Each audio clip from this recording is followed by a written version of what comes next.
Welcome to See You on the Other Side, where the world of the mysterious collides with the world of entertainment. A discussion of art, music, movies, spirituality, the weird, and self-discovery. And now, your hosts, musicians and entertainers who have their own weakness for the weird, Mike and Wendy from the band Sunspot. And we're back with some hot summer. Oh, so hot. Yes. Yes, hot action coming at you. I hope everybody is enjoying their August. Now, August is traditionally like the slow time of the year. Like there's never any much news and people seem to go on vacations and things like that. So August seems to be the slow time unless you're in a band and then it's all action all the time. Because the thing is, people go on vacations, they need some music to listen to. They need entertainment. Yes, they do. And so we had a chance to provide some entertainment for people. This particular weekend, we were at the Wisconsin State Fair. The greatest state fair in our state, as the song says. Is that from what's that from? It used to be the little commercials Oh, yeah? for the state fair. It would be like, our state fair is a great state fair. Don't miss it, don't even be late. From dollars to donuts at the great state fair. It's the greatest state fair in our state. Nice. You never heard that one? No, I did not hear that one. I don't know if it's specific to Wisconsin, but they used to play it on the ads all the time. Okay, I think it's great you remember that. I think there's a musical, too. There's a musical, too, called State Fair. Oh, maybe that's what it's from. But yeah, whatever marketing genius selected that for the advertisement, it's like decades later, it's still in my head. So nicely done. Nicely Yes, done. well, that's funny. If that's from the musical State Fair, then I've seen that movie and I have no recollection of any song whatsoever. I just remember, it was one of those like Hollywood musicals from the 1950s or 40s or something. And so I can picture like how the colors looked and how the stages looked and the set and stuff like that, but I can't even remember the music a bit. So, but I'm not a musical guy. Some people love musicals. Some people don't. I am on the, I'm with the people that don't. Sorry about that. Not a fan. Well, I just don't like it how like I'm really into a story and then somebody starts singing. It's definitely, you got to go into it understanding that aspect of it. And I know that people think of musicals as a particularly American art form. They think of the musical as, something that we as Americans, like the culture kind of really created and perfected. But kind of like jazz, I just don't care. So I appreciate there's talent involved and I love it. And I've seen it. Yes. The musical I've seen are like rock musicals, like Tommy, which is not a real musical because it's just taken from an album. So, well, to each his own. Yes. Plenty of us love musicals. Yeah. And I think, I think that's something great. for everybody. I think that is great. I love the theater. I just don't start singing in the middle of it.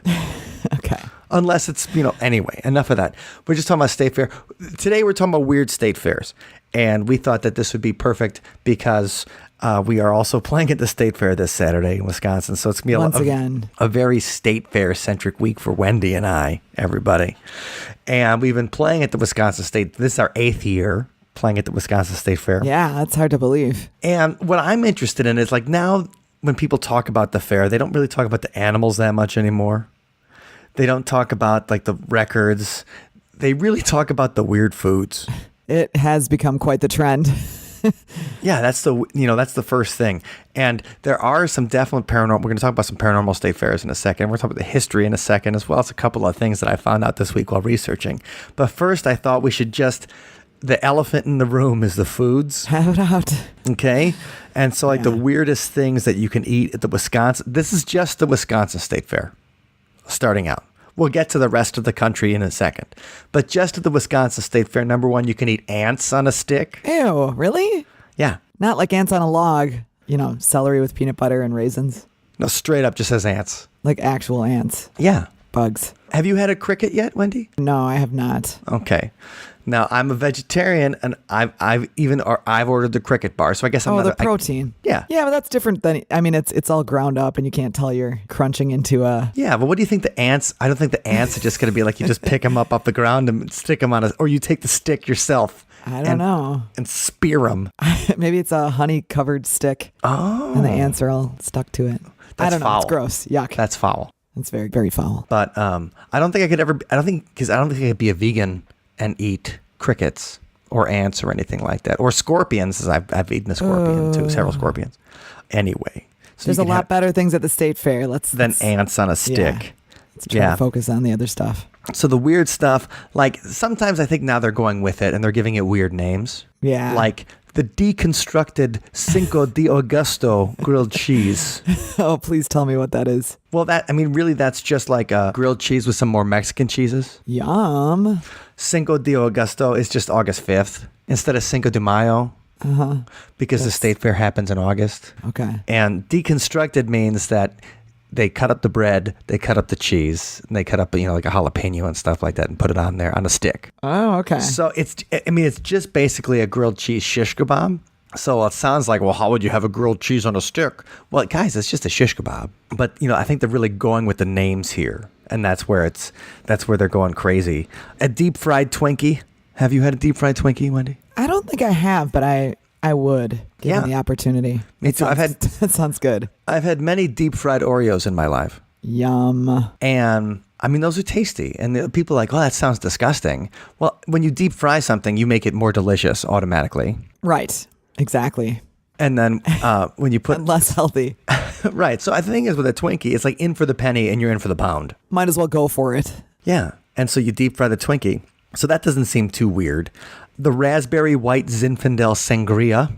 Oh, how is that weird? I'm just looking at the longest names and stuff like that. Is it like frozen, like a popsicle or something? Correct. Ooh, yummy. And you can do that with sangria because sangria is basically white wine plus fruit. And fruit juice. Yeah, and so that'll freeze pretty well. We could have used some of those on stage last weekend. We could. Yeah, it was over 90 degrees when we played on Saturday, guys.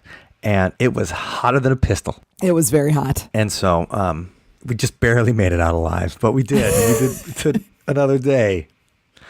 Well, they get the easy things, coconut shrimp, putting that on a stick seems like that's just a classic skewer you get at any kind of thing. Deep fried bacon and cream cheese. Ugh. Yeah. When we were there on Saturday, I saw deep fried olives on a stick. Oh, yeah? That's in there? That sounded strange to me. Turducken. Wow, that's a lot of prep. You can get turducken on a stick. How do they do that in those little food carts? Well, they probably make it somewhere else. They bring it in, just cut the crap out of it, and then skewer it. S'mores on a stick doesn't seem... So there's a variety of things on a stick at the Wisconsin State Fair. Milky Way bars, Snickers bars, things like that. Just deep fry them. Yeah, everything is deep fried, basically. Remember we had deep fried butter one year? Oh, I'm still thinking about that butter today. In fact, I'm going to put that in the show notes. There's a video of us of the first time we went to State Fair as a band. And that's the first time I was at State Fair probably since the mid-1990s. So we'll put that in there. You can see me, Ben, and Wendy all eating our deep fried butter. That's for health purposes, of course. Yes, it's absolutely delicious. No, we're supporting the dairy state. Yeah. Right, with the deep fried butter. But so that's some of the stuff you can get at the Wisconsin State Fair. But strange foods in other states, you can get a pork parfait in Indiana. Pork parfait. Yum. Yep. It looks like a yogurt's oat and fruit traditional parfait.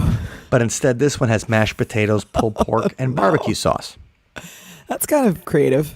Yeah. I appreciate that. And they serve it in the clear cup, so it looks like that parfait or whatever you get at a restaurant. But instead of ice cream or instead of yogurt, it's mashed potatoes. And instead of fruits, barbecue sauce and a pulled pork in there too. So, see, when I first saw that picture, it made me think of those sundaes with the bacon bits and the caramel. You ever seen those? Because that sounds tasty to me. But well, actually, in that video you see of us in the 2011 State Fair, Wendy, we eat donuts from Voodoo Donuts. Oh, yeah, the maple bacon. And your donut has bacon on it. Oh, so good. So we are eating weird food even before we get to the place with the weird food. And yes, we are gluttons, apparently. As well. Just remembering all these things from 8 years ago. Yeah. The thing is, it's our job to make the crowd happy. So if you think about the amount of times that we cheers the crowd on stage, I think people would safe to say that, at least I know I will speak for myself here. I am a glutton and a sot. Oh, you can alligator on a stick at the Illinois State Fair. I mean, that doesn't seem weird. It seems like gator is something they're going to be eating. Yeah. The Illinois State Fair, you can also get a hot beef sundae. Yeah. And that's just a ball of mashed potatoes, like ice cream. But instead of hot fudge, you get gravy. And you get corn and cheese sprinkles on top. They use a cherry tomato instead of a maraschino cherry. Man. See, that would be like playing games with your mind, though. When you're used to eating something with a spoon like that and it tasting like ice cream, putting it in and having it be hot and salty and I don't know. But I appreciate what they're doing here. It's cute. Mm-hmm. Now we're looking at the North Carolina Fair. They have Kool-Aid pickles. This is something I actually think sounds disgusting. Okay. So they marinate the pickles in Kool-Aid for a week. That does sound gross. Yeah, and it turns the pickles red. And they got local pickles, Mount Olive pickles in North Carolina. Okay, but think about sweet pickles or bread and butter pickles that with the sweet tanginess. That's true. So it might be that kind of flavor. I guess I won't knock it till I try it. Yes, I'm just picturing the Kool-Aid man coming in through. Hey, Kool-Aid. Okay, Texas has deep fried Coca-Cola. That would be weird. Yeah. Actually, deep fried Coca-Cola is the same guy that invented deep fried butter. So I feel like we have a kinship to him because we've had your butter. We do. His name is Guerrero Blay. Okay. So Guerrero, we love you, man. But they deep fry balls of frozen Coca-Cola and they top them with Coke syrup. Like before, like you would get for a fountain, if you have a Coke machine, and whipped cream, cinnamon, sugar, cherry on top. Oh, that doesn't sound gross. I mean, that sounds great. It doesn't sound gross at all. Okay, just a couple more things, just because people always talk about the things you can get at the state fair. Dragon's breath, they had at the New Jersey State Fair, and this is just this year. They used liquid nitrogen to freeze large multicolored puffs that look like oversized cereal bites, and they taste like fruity cereal. So frozen fruity cereal bites, big ones, frozen with liquid nitrogen, and then you take a bite, and when you breathe out, billows of smoke come out of your mouth. Right? It's like it's what do they call it? Dry ice. That's kind of cool. Yeah. So it's like eating a little bit of dry ice and breathing it out. Ah. These cold but steamy bites originated in Japan, and now they're making their way around here. Maybe we should somehow incorporate that into our live show. That sounds great. Let's see if we can get Dragon's Breath. Now, I don't know if it's at the Wisconsin State Fair yet, but it was at the New Jersey State Fair this year. Cool. So everybody always talks about the foods at the State Fair. And so we had to kind of bring that out first. Let us know if you've tried anything very unusual at your state fair. Yeah, we're interested in the most disgusting things you guys ate. Well, Wisconsin, we're known for our cream puffs, if I do say so myself. And we debuted this year at the Wisconsin State Fair, and I missed this, Wendy. Yes, what was that? The world's largest cream puff. Whoa. Was it from the Pine Cone truck stop? No, it was, they built it at the State Fair. Okay. So they set the new world record. This was in the Chicago Tribune. So obviously nothing's happening in Chicago if this is the biggest news. Aww. 38 inches wide, 7.5 inches high, and it weighed 125 pounds. So we made a 125-pound cream puff at the Wisconsin State Fair this year. This is big as a human. Yeah, easily. But the thing is, that's not even the world's largest candy made this year at a state fair. Okay. Ohio State Fair, they made a Buckeye. And a Buckeye is it's a candy with peanut butter and chocolate. Ooh. And somebody made one weighing 338 pounds. Oh my gosh. Yeah, Marsha's Buckeyes. I never realized that a Buckeye was a peanut butter chocolate treat. I always thought it was a nut based on the mascot for their football team. Oh, and so yeah, now sure. I used to think it was kind of silly and stupid, but now that I know that's a peanut butter and chocolate treat, I'm actually jealous. Yeah, I want a 338-pound Buckeye in my house. I want it in my mouth. Yeah, but it's huge. So we're like all sitting there like our cream puff's the biggest in the world, right? We're like, let's check out our awesome cream puff at 125 pounds. And Ohio comes in and just rolls us over with their 338-pound Buckeye. Well played, Ohio. Well played. Yes, these are the first world problems. But that's okay because that's the world we live in. You know, state fairs really started out as a way to showcase agriculture. I mean, that was the biggest part. You know, we make jokes and stuff about the cow bin or the pig races they have in Wisconsin now. And the thing is, the pig races were just part of people showing off their fastest pig, their best pigs, and how great of the pig farmers winners, they were. Yeah. We got some prize winners here. And that's just part of the fun of, you know, having something to do. It's also when you think of if you're a farmer in the 1850s, how much fun is life? You know, like we're sitting there and we're talking. I'm thinking about, when I'm done with this and I get to make a nice dinner and I'm going to watch some TV tonight. And a farmer's thinking about what I'm going to do is go to bed, hope in the 1850s, hope that I don't get flooded out or a fire starts or hope my children don't have diphtheria or something like that, or, or whatever. They got smallpox and stuff. And then I'm going to work 16 hours a day, every single day until I'm dead. So that's a farmer's life in the 1850s. So you think the state fair, let's show off some agriculture. Let's make agriculture look not so heinous. Give it a little glamour. Yeah. And so the thing is, the state fairs really became huge in places like Wisconsin and Minnesota and Ohio and Illinois. It's the Midwest where state fairs really became a gigantic thing. Wisconsin State Fair started in 1851, just a couple years after Wisconsin became a state. And there's some fun history in Wisconsin. So they didn't have it during the Civil War because the Civil War was kind of a downer. But there's a long history of politicians coming to the state fair. In 1859, while Abraham Lincoln was running for president, he came to the state fair. And it was in Milwaukee, where Marquette University is where the state fair was in 1859. It used to travel all around the state. This was in most states, too. They used to have, state fairs that would go around the state, and so they'd have it in a different corner. But they had it in Milwaukee in 1859. And Abraham Lincoln's walking around. And the big thing about Abraham Lincoln is he's tall, right? That's what I hear. Right. His feet hung off the bed or whatever. And what's funny is also the newspapers thought his speech was crap when he came here. So Honest Abe did not get a good review of his 1859 Wisconsin State Fair speech. Aww. But he's going through the Midway, and he sees the sideshow. And he sees a dwarf strongman. So he sees a dwarf that's, you can imagine him in a singlet. The little guy in this singlet. And Lincoln goes and he tries to lift the weights that the little guy had been hoisting. And he couldn't move them. And so then Abe Lincoln says to him, well, I can do something you can't. Oh? And the guy's like, what? And he goes, I can lick salt off the top of your head. Oh, my gosh. Yeah. Oh, Abe. Always there with the laugh for everybody. What? That's bizarre. How creepy. Yeah. Thanks, Funny, Abe. You're going to lick salt off the top of this dwarf's head. Anyway, so that's our future president, Abraham Lincoln, just being a total weirdo at the Wisconsin State Fair in 1859. But that's the thing about these state fairs is that they really are the place where kind of sideshows took off. And besides the circus, sideshows would come to all of these fairs. We still have this today in a little way because sometimes there'll be psychics at booths. There'll be a psychic booth at a state fair and stuff. But when I was a kid, you still had the sideshow. Did you ever go to the sideshow at the Wisconsin State Fair, Wendy? I can't say that I did, actually. You never saw the bearded lady or... No, I don't remember that even being there. Anything like that? They did have it up until the 80s. Okay.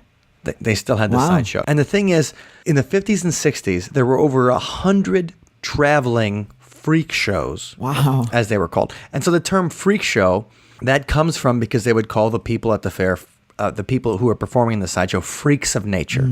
So that's why it was a freak show. They were freaks of nature because it was always somebody who was somebody huge, somebody who was 8 feet tall. Or someone who could do unusual stunts with their body, right? Correct. Because we got a little sneak preview of a freak show when we were at the Museum of the Weird in Austin. And we will talk about that. Okay, cool. I won't get into it now then, but... We will discuss that.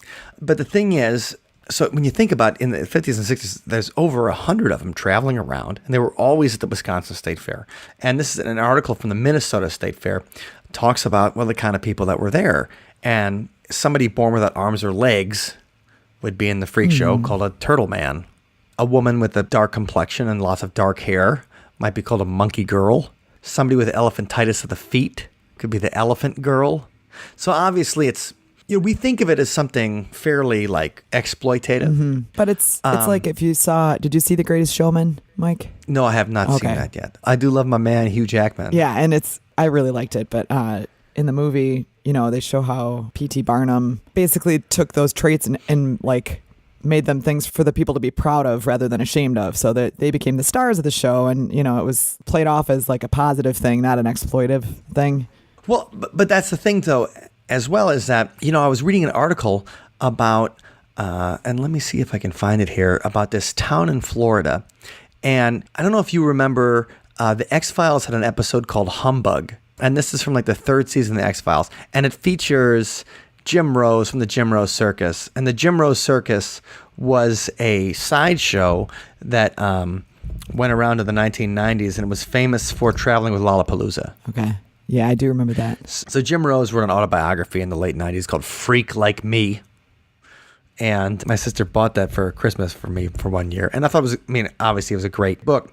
But so Jim Rose is in this episode of The X-Files where they go to a town where it's all former circus freaks. Okay. And who, people all who lived in the sideshow. And it was a place called Gibsonton, Florida. And that's where everybody who used to work in the circus sideshow came. And the thing is, we think of these people like in the movie The Elephant Man. And the Elephant Man's very sad because this guy who's like taken advantage of and hates his life. And all these things happen that are, unfortunate, and they're meant to elicit sympathy. But the idea was, like this town, Gibsonton, Florida, it's 12 miles south of Tampa, and it becomes like a carny town. And everybody lives there, like all the, carnies. And so if you guys don't know what a carny is, well, just go to a county fair or state fair near you and see who's operating the tilt-a-whirl. Those are the fine gentlemen we're talking about. And ladies. That's true. And they also operate the games and other various, food stands and things like that. They travel with all of their gear to set up all the fun stuff that we enjoy. Yes. And, the thing is, what do you do in the wintertime? Because all of these places, all the fairs and stuff like that, they're meant for summer. That's the fairs are a summer activity, particularly in the Midwest and the East Coast. So where are you going to go when it comes to winter? Well, you're going to go down to Tampa because the weather's nice, and you're going to live with your friend. It's like the festival never ends in Gibsonton, Florida. And so in 1967, it's the home of thousands of carnies and up to 100 self-defined, quote, human oddities, unquote. And people just live there to feel safe amongst others, plus amongst other people who understand what they do for a living. I feel like I have that problem all the time when people are like, oh, what do you do for, it's like, well, I have a variety of different kind of jobs and I do all these things. I work on a website and blah, blah, blah, blah. And they're like, I have no idea what you do to make money. Now, imagine if you're somebody like a geek. The definition of a geek is somebody who will eat anything. Eats anything? And okay. Yeah. And so that's why we use the term geeks when we talk about science fiction and fandom and stuff, because let's say I'm a Doctor Who geek, which means I will ingest anything about Doctor Who. I love Doctor Who so much that I'll read the books, I'll watch the shows. Consume. And I'll consume anything about it. So that's where the term geek comes from. Is these sideshow geeks were people that could eat anything. Not just eating a light bulb, but they'd eat. And that's even in the X-Files episode Humbug. There's a geek in there. And that plays into the mystery of what happens. And I won't spoil a 25-year-old episode of a TV show now. But, the thing is, you have people who live in Gibsonton like Betty Lou Williams, who had her baby sister growing out of her abdomen. That's, shocking, but you have a little bit of a twin, whatever, undeveloped twin. It's kind of looks like, what's that in Total Recall? No.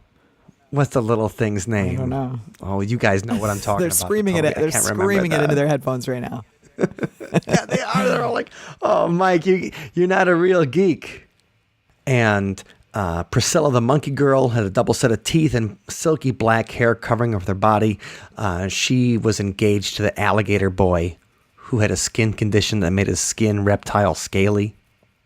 The lobster boy had only 2 fingers on each hand like a claw.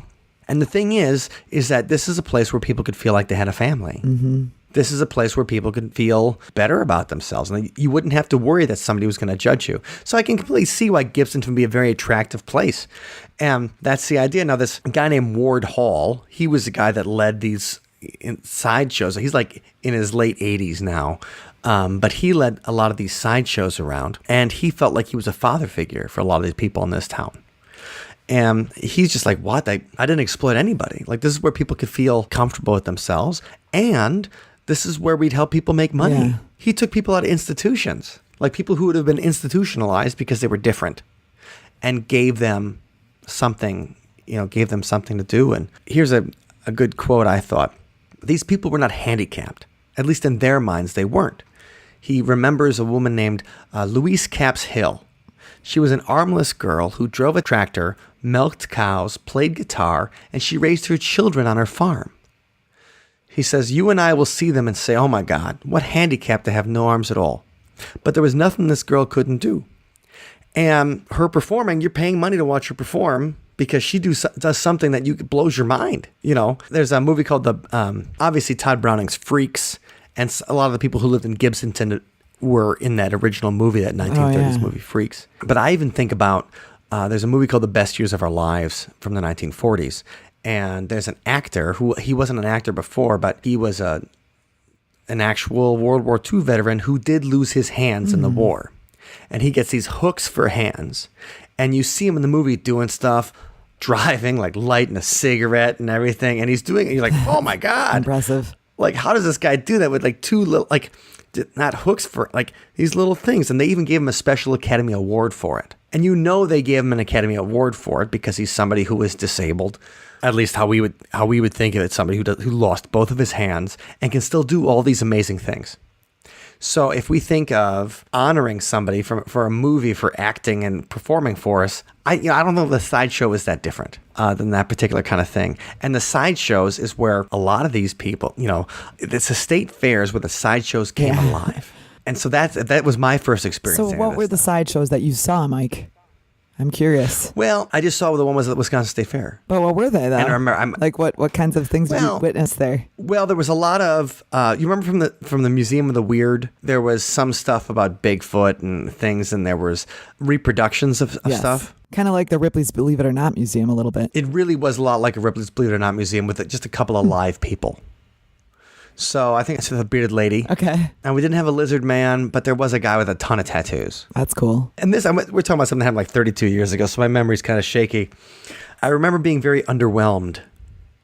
Like it felt like that. This is in the 1980s, so you feel like the Sideshow was on its last legs. Like this was not the glory days of the circus sideshow, or the state fair sideshow. And, the thing is, on the outside, it looks like some kind of like, oh my God, this is going to be some kind of awesome thing. Like, we're going to go see some incredible stuff. Because they do a good job of making it seem really, they have like the curtains that you go behind and everything, right? Yeah, you're like, oh, what happens? People go in there and they come out and they're like amazed. Well, you do see some interesting things, like when you go to the Ripley's Believe It or Not Museum. You see some interesting things. There's a little bit of history in there. There's some, I don't know if the Fiji mermaid was there, but things like the Fiji mermaid, like little reproductions of stuff. And then you see a couple of performers. And that's usually the most interesting part. Now, I would think that in an earlier time, the Sideshow would have been pretty exciting because it'd have more performers. But also, I think pretty much the last Sideshow going around is something called the World of Wonders. And so the World of Wonders kind of moves from freaks to people that can do amazing things. So it's kind of like, think of Cirque du Soleil.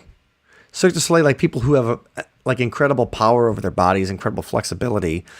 Somebody that can wrap themselves into like a little pretzel box or something. Like they could be wrapped up and shipped away on Amazon Prime. That's the kind of stuff that people say today. Ward Hall, the guy who did an interview and kind of the unofficial mayor of Gibsonton or whatever, of this town in Florida. Even he was saying, he's like, well, political correctness killed our freak show. And the freak show does feel fairly exploitative. You would not like to call somebody a freak anymore. Rude. Even though Logan Marvel from Mr. Marvel's Wondertorium, he'd have no problem if you're like, oh yeah, you were a freak in the freak show. Like he gets he embraces it. He's like, sure. yeah, I love it. I'm a freak. But it's often used derogatorily. Right. Like I think a lot of people feel uncomfortable with the whole idea. So that kind of kills the thing. But when freak shows were really popular, like we're saying, there's hundreds of them in the 50s and 60s. Well, particularly in the Midwest, that's where you had things like the Minnesota Iceman. So the thing is that the original story about the Minnesota Iceman, which we saw, we did see the Minnesota Iceman not at in the Minnesota. Museum of the Weird in Austin, Texas. And the interesting thing about the Iceman is that he disappeared for a long time. Like he's around in the 50s and 60s, and so they promoted the Minnesota Iceman as the missing link between man and Neanderthals. Right? Male, human-like, 6 foot tall, hairy, large hands and feet, very dark brown hair, long, flattened nose, so it's kind of got that ape look. One of its eyes is like knocked out of the socket. One of the arms looks broken. Now, they think that a bullet entered the creature's head from behind, and that's one of the original stories, is that a hunter killed the Minnesota Iceman in Siberia, and then eventually he was brought to the United States and was around for like frozen in Minnesota for a long time, in Altura, Minnesota, so it's like in rural Minnesota.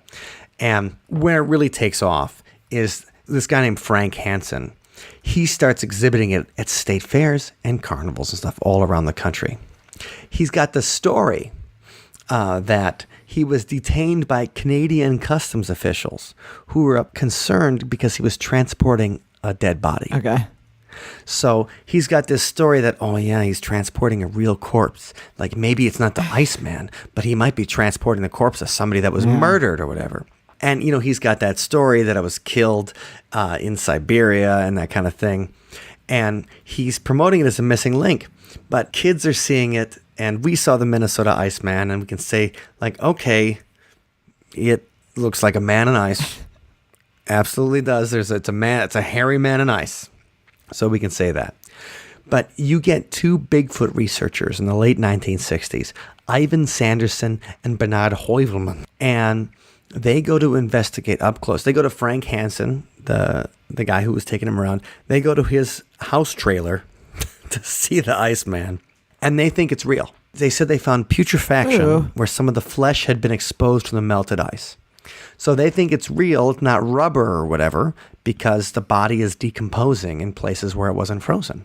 Bernard Heuvelmans, in 1969, he writes in a Belgian scientific journal about the Iceman and says that it's a new species, Homo pongoides. And he said that he thinks it was killed in Vietnam during the Vietnam War, because a lot of the different species, like some of the newer species of related Homo animals people were finding, were all in Southeast Asia. Uh-huh. And so he's like, okay, so I think what happened was during the Vietnam War, people killed it. So this is his theory. Okay. And he puts it out there, and he writes it in a scientific magazine. And Bernard Heuvelmans is a Bigfoot researcher. It's like Lauren Coleman saying the Minnesota Iceman's real. You know, it's like him saying, like, I looked at the Iceman and he's totally real. And what happened is that he was wandering around the jungles of Vietnam. Somebody popped him, or Agent Orange knocked him out, or whatever happened. And now we grabbed him and we're putting him in a state fair sideshow. And the other researcher, Ivan Sanderson, he authors an article in April 1969. The headline is this the missing link between man and the apes? They're going on TV. They even contact a primatologist and ask him to investigate it for the Smithsonian. So these guys are so convinced. They're not pretending like that's some kind of fake thing. They're like, let's bring the Smithsonian in on it. And what happens is Frank Hansen is all of a sudden getting a lot more attention for the Minnesota Iceman than previously he thought he was going to get. So Frank Hansen takes the Iceman out of the sideshow, and then he puts what people say is a different Iceman on exhibit. And people now say that the new Iceman is clearly fake, while the original was real. So now there's the idea that there's a fake Iceman around, and Bernard Heuvelmans and Ivan Sanderson saw the original Minnesota Iceman, and everybody else who now comes to the sideshow is seeing the fake one. In fact, the guy that starts investigating with the Smithsonian, he finds out that Frank Hansen, had commissioned the creation of a like Bigfoot kind of thing from a West Coast company in 1967. And so he says the whole thing was a fake the whole time, and that he moved it around between appearances inside the ice, like repositioned it and then froze it again. And he said that the Smithsonian was satisfied that the creature was simply a carnival exhibit made of latex, rubber, and hair. There's no substitute model. The original and the present substitute are one and the same. So the Smithsonian is the total buzzkill on the whole Minnesota Iceman. I'll say. And says it. And so that kind of, but the thing is, first of all, how stupid you got to feel if you're like Ivan Sanderson and Bernard Heuvelmans, because these guys are writing about cryptozoology. These guys are trying to prove the real stuff, and that's part of their based on a true story or whatever. That's part of how they sell tickets, and so they sell books. And then the Smithsonian's like, you guys are idiots. And so that's what happened. Now, we can talk about our own experience with the Iceman. So it disappears for a while. 2013, the Minnesota Iceman shows up on eBay. That's great. Well, and the thing is, part of the way that the story goes on is that they're saying like, well, it has to be investigated. The FBI might have to look into it because it might be a murder victim, the kind of thing. Like, what if it's just a hairy guy? Like, I don't know. Some of my friends are really hairy dudes. Really tall, too. Right. A tall, hairy dude could be the Minnesota Iceman and could have been murdered. And they cover up the murder by turning it into a sideshow. I mean, that would be a great... I think that wow. would be a great scheme. And what we saw, Mike. So let's fast forward to 2013. And we talked about this on several episodes already. Number 1, Lauren Coleman talked about it. Number 2, Lyle Blackburn talked about it. And then Wendy and I finally went down to Texas to see the Minnesota Iceman for ourselves this year. And so it gets purchased by a guy named Steve Boosty, who purchased it for his Museum of the Weird. And the listing reads, this is the actual Sideshow gaff, billed as the Minnesota Iceman by Frank Hansen in the 1960s.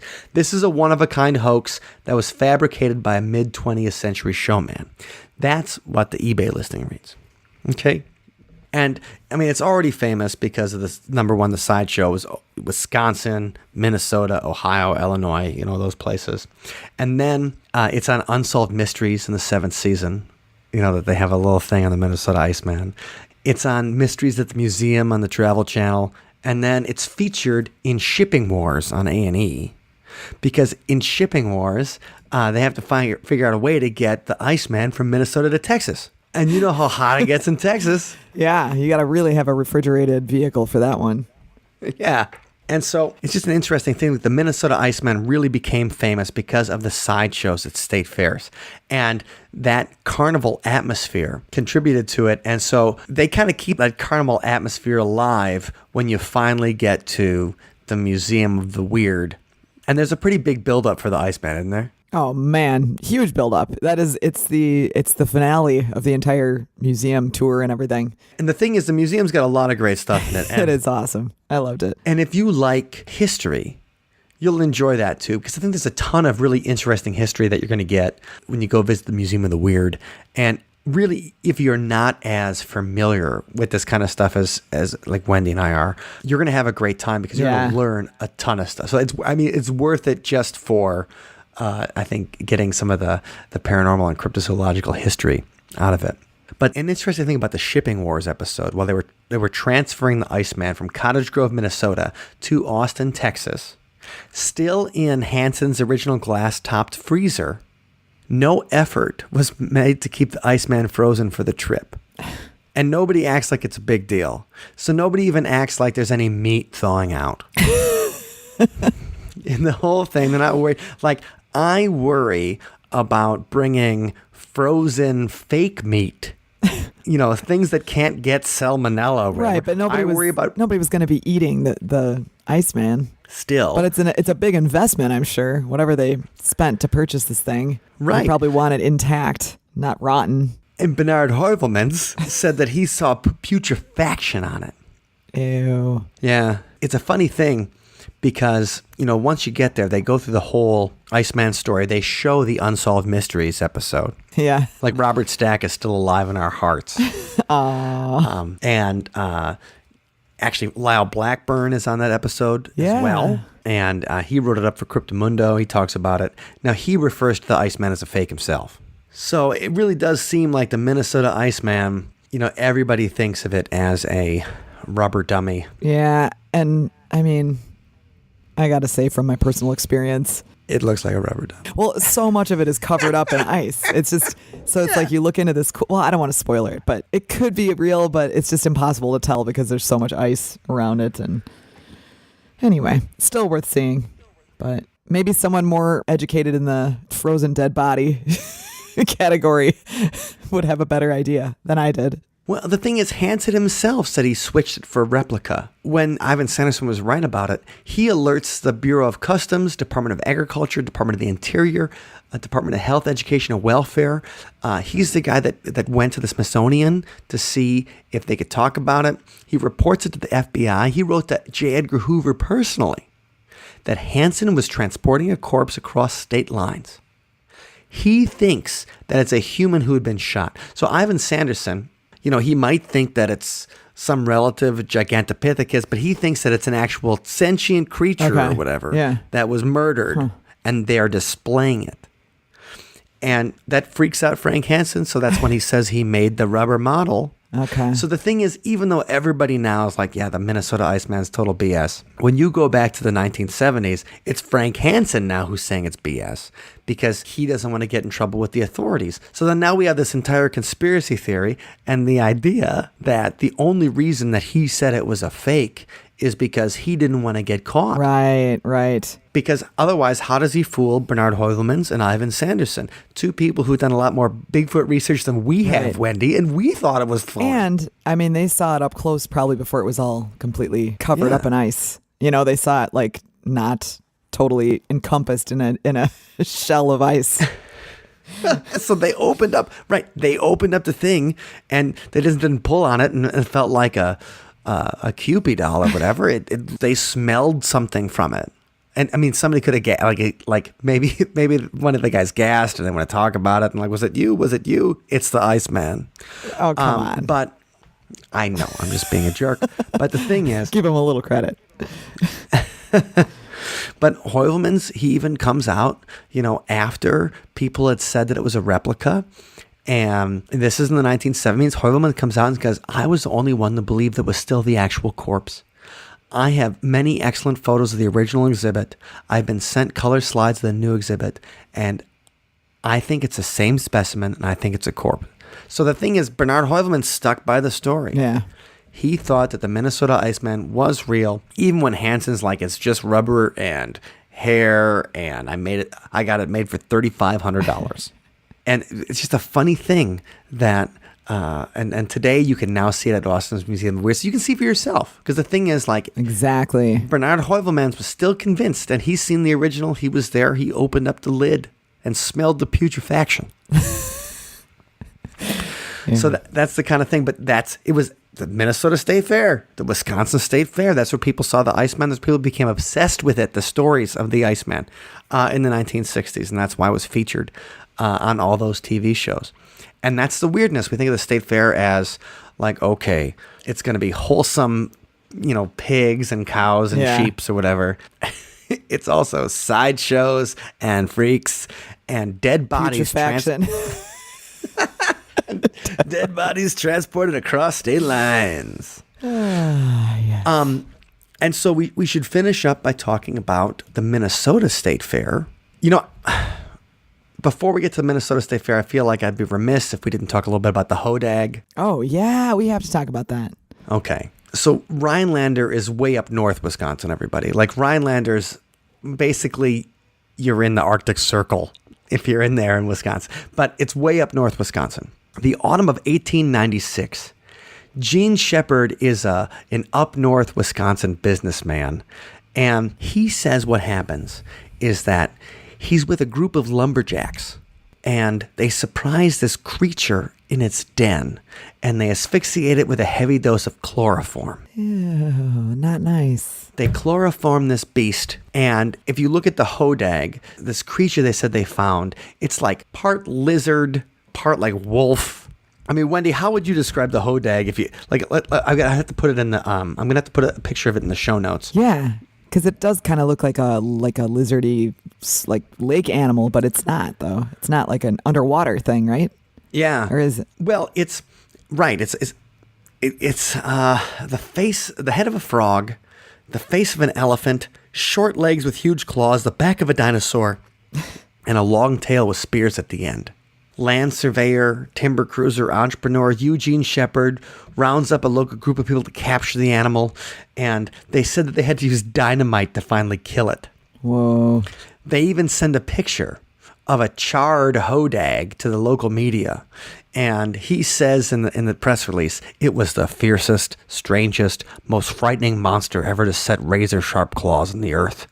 It became extinct after its main food source, all white bulldogs, became scarce in the area. Wow. So the hodag only ate all white bulldogs. Alrighty So then. he sends that press release out originally in 1893, but by 1896, he says we captured another one and they're going to bring it to the Oneida County Fair. And so he sends this to the newspapers and everything, and thousands of people come to see the hodag at the fair. Obviously, this is a hoax. So, right. A crazy lizard-like creature in northern Wisconsin that only eats all white bulldogs is not real, everybody. But the thing is that they get to the fair and Shepard's got this, he made this creature, a little puppet or whatever, and he's got wires connected to it and he moves it around every once in a while. Like they really build it up like you build up the sideshow. Yeah. You'll never believe what you're going to see. It's going to blow your mind. People come in, they go around the curtains and stuff and they see the hodag and then he moves it with wires so they freak out. That is half the fun, though, the build up. The anticipation of, oh my gosh, I'm going to see something really, really wild. Well, the thing is, he's got a picture of it. I mean, people come to the Oneida County Fair. Now it's good. Now it's going to make rounds. It comes to the Wisconsin State Fair, and it makes it. The Wisconsin State Fair was in Madison that year. And all around the county fairs in Wisconsin, all around the different river valleys in the state and stuff. Well, what happens is the big city newspapers get a hold of it. They start things. The Smithsonian once again comes in and says, well, we're going to have to check it out. And when the Smithsonian says they're going to get involved, that's when Shepard's got to admit that, yeah, it's a hoax. Mwah, mwah. Yeah. So they said they were traveling to Rhinelander. They wanted to investigate the discovery for themselves. And that's where it's like, oh, no, it's fake.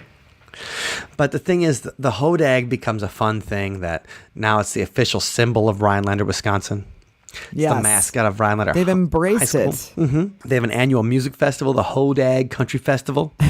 They have a big statue of the hodag at the Rhinelander Chamber of Commerce. Our friend Jerry, who was at our show on Saturday at the State Fair, had a baseball hat on with the hodag symbol embroidered on it. Right. So that is perfect. That very cool. Ridiculous hoax that was created specifically to show off at fairs.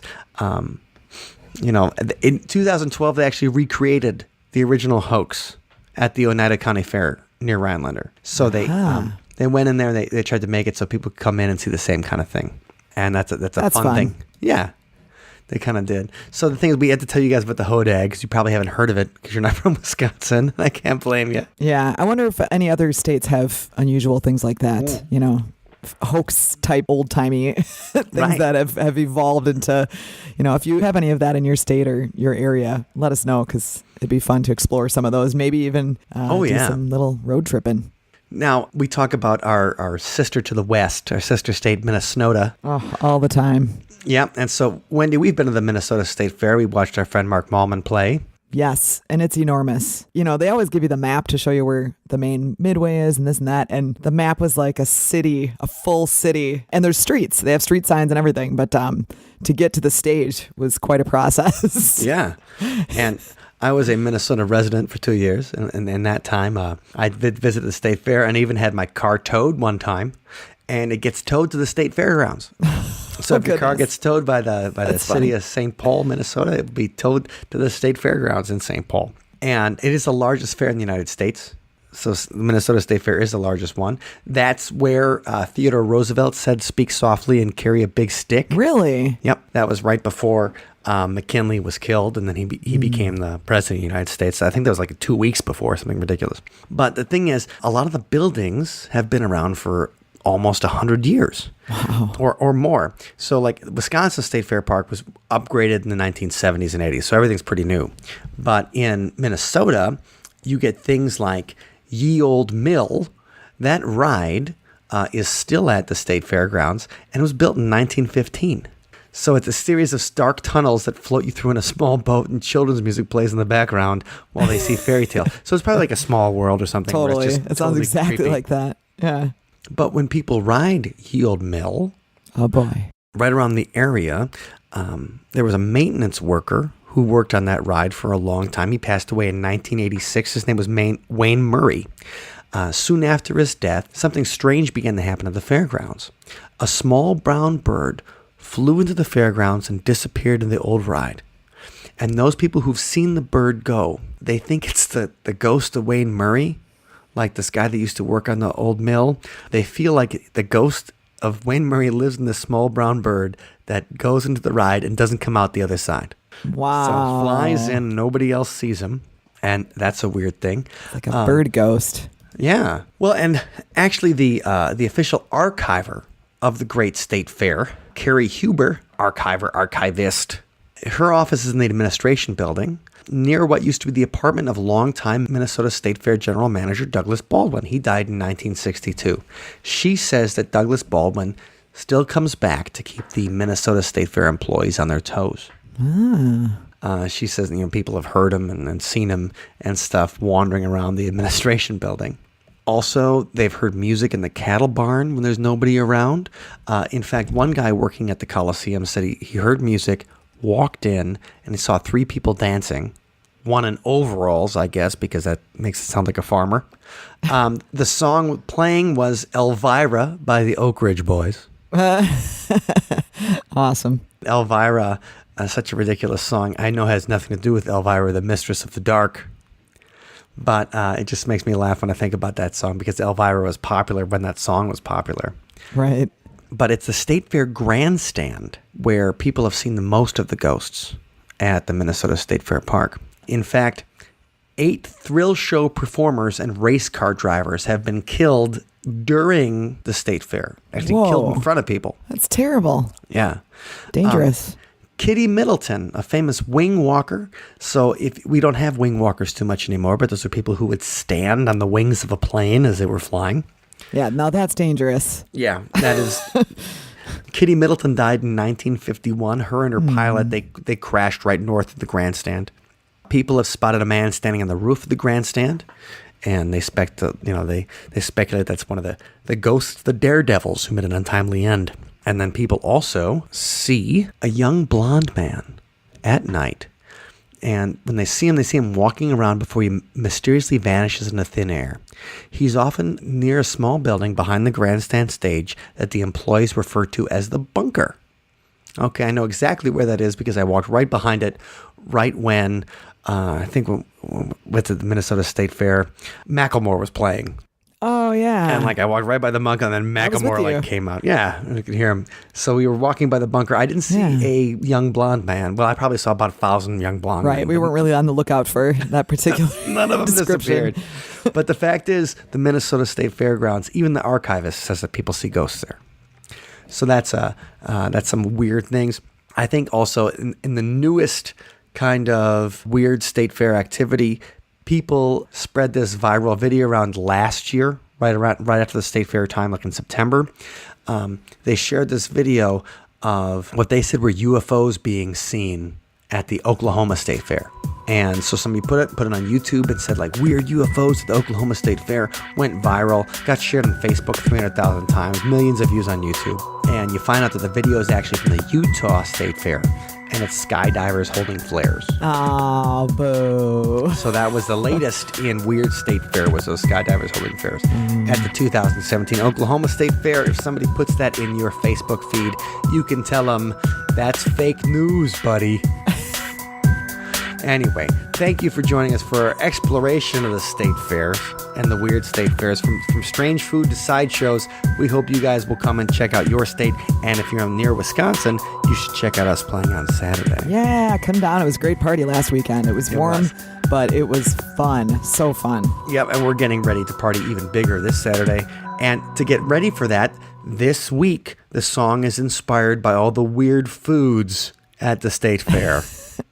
And this is a list, so every food we mention in this particular song can actually be eaten at the Wisconsin State Fair Park. And it's called Life on a Stick.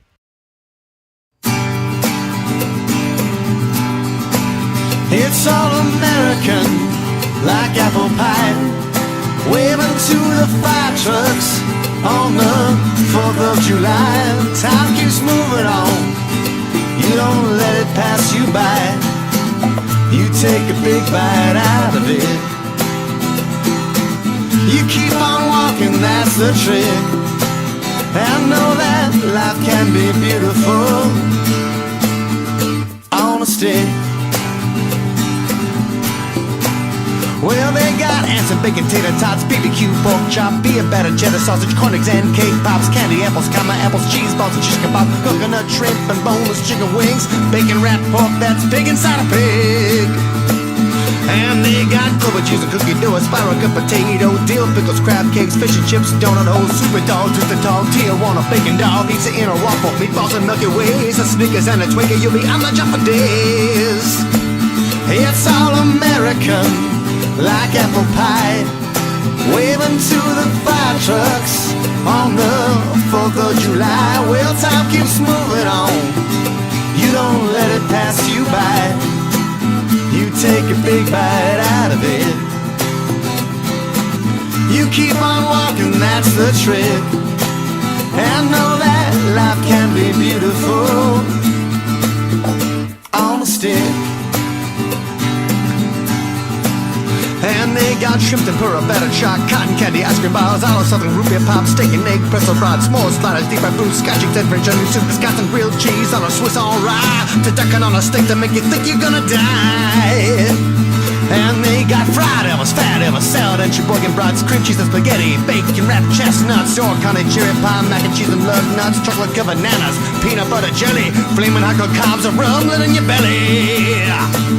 It's all American, like apple pie, waving to the fire trucks on the 4th of July. Well, time keeps moving on, you don't let it pass you by.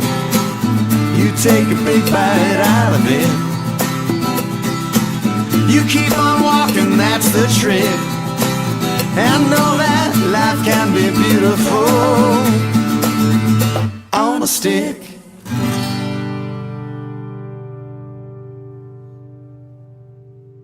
Thank you for listening to today's episode. You can find us online at othersidepodcast.com. Until next time, see you on the other side. Oh man, I got to start thinking about what weird foods we can bring to the next Patreon hangout, Mike. That's right. We always wear paranormal t-shirts, but if we can eat paranormal foods, I'm going to eat fried hodag. Oh, all right. Fried hodag on a stick. Well, maybe that'll be our challenge once Yeah, we we'll get give that that. a shot. Yeah. But before that can happen, we must say thank you to our awesome Patreon community members. And we now have a special Facebook group for all of you. So please make sure that you're in there. If you should have received an invite, or if not, just let us know and we'll get you in there. But thank you so much. And a big special shout out to our Dr. Ned. That's right. Dr. Ned is contributing at a level where he gets his own shout out every week, which is why you hear us shouting out to him. And we'd like to shout out to you like that. So just please check out our Patreon community. That's othersidepodcast.com/donate. You can join the Facebook group. You get on the Hangouts where we talk about weird stuff every month. Last month we had a discussion about the movie Veronica, and we went into some of the real life stories that were inspired by the movie. And so if you enjoy the weirdness we talk about on the See You on the Other Side podcast, we go even further down the rabbit hole with you guys on the Hangouts and inside the Facebook group. And we'd like to see you there. Wendy, I can't remember where we go. Oh, you got to go to othersidepodcast.com/donate. Thanks for listening, everybody.